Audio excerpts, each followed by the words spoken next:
Wouldn't it be lovely to know what our dogs are thinking? Well, actually, there is a way we can learn a lot more about what's going through their minds. And today, in this video, I'm going to talk you through it. So I'm Lisa, and this is the Dog Club Dog Training.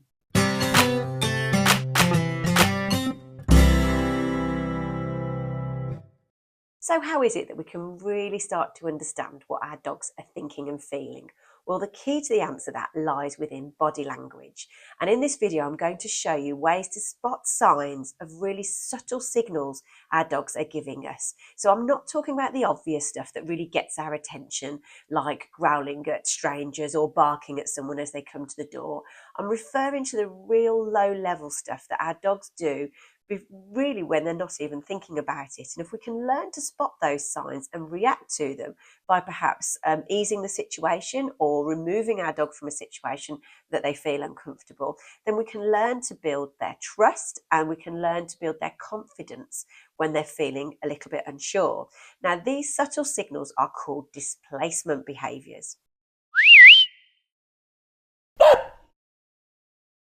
What exactly is a displacement behaviour? Well, we all do it. You do it, I do it, and our dogs do it too. So they're those subtle, low-level things that we do with our body without even thinking, when we just need a moment to work out how we feel about a situation. So imagine I was to ask you a question. Maybe you didn't know the answer, or perhaps the subject made you feel a little uncomfortable.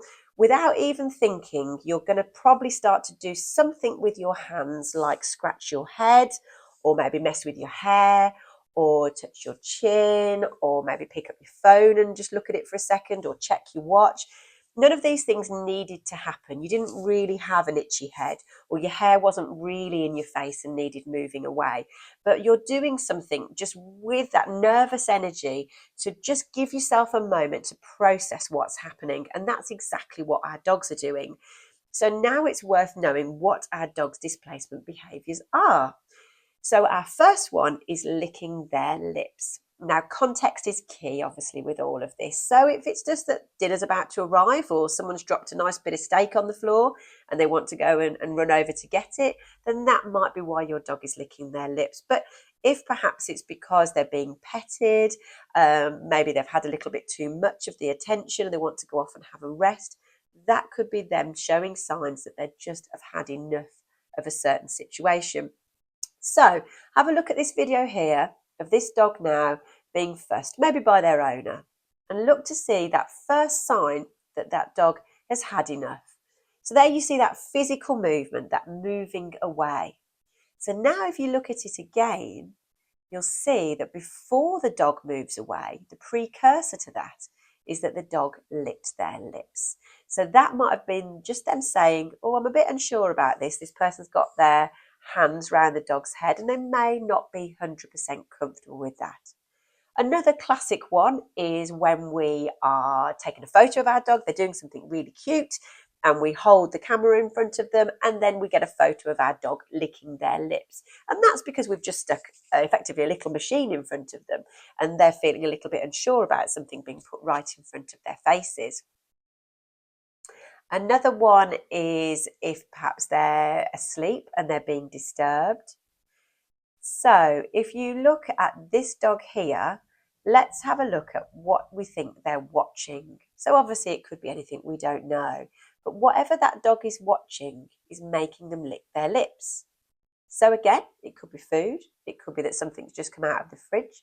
Or it could be, if you look at it again with other eyes, that maybe someone's just walked into the room that makes them feel a little bit unsure of themselves. So it's all about understanding the context and understanding our own dog. In addition to licking, scratching and yawning are also other techniques dogs do just to give themselves a moment to process what's happening. So during my puppy classes and in my one-to-one sessions when we're training, I often refer to it as the thinking scratch. So when the dog's being taught something new, or even just they're getting a bit of a vibe that something's about to change because we're going to move from one technique to another, just while they're working out what's going on, the dog will suddenly start scratching behind their ears. And sometimes in puppy classes, I can see that more than one puppy is doing it. And that will give me an indication that they don't quite understand what's being shown to them, or perhaps they're feeling a little bit uneasy for whatever reason. And so I can respond to that by perhaps moving them away from something that's making them feel uncomfortable, or just explaining to the owner a little bit better about what exactly the activity is that we're doing.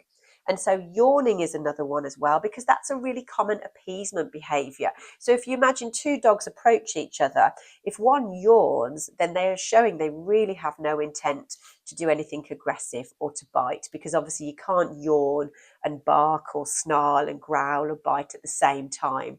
So very often that's a very common appeasement behaviour between animals. So again, context: is the dog tired? Have they just been woken up? Or, is it that they are feeling a little bit unsure? Maybe they want to show another dog that they have no bad intentions. And so they will just yawn for a moment to just show that appeasing behaviour.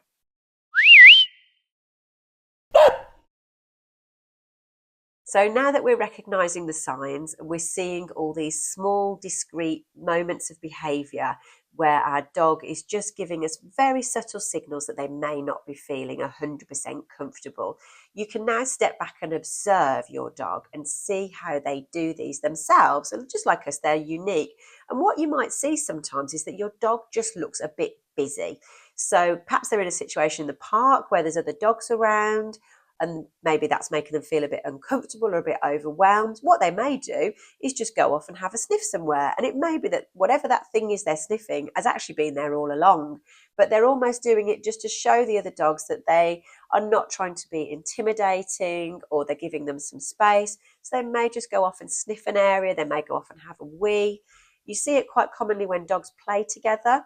They will have a little play, and then they will almost like find an excuse to break away from the play to go off and do something like have a sniff or have a wee. And that's because they're showing courtesy, that they don't want to escalate the game so much that it gets too overexciting and then can obviously tip over into one or both of the dogs becoming quite overstimulated.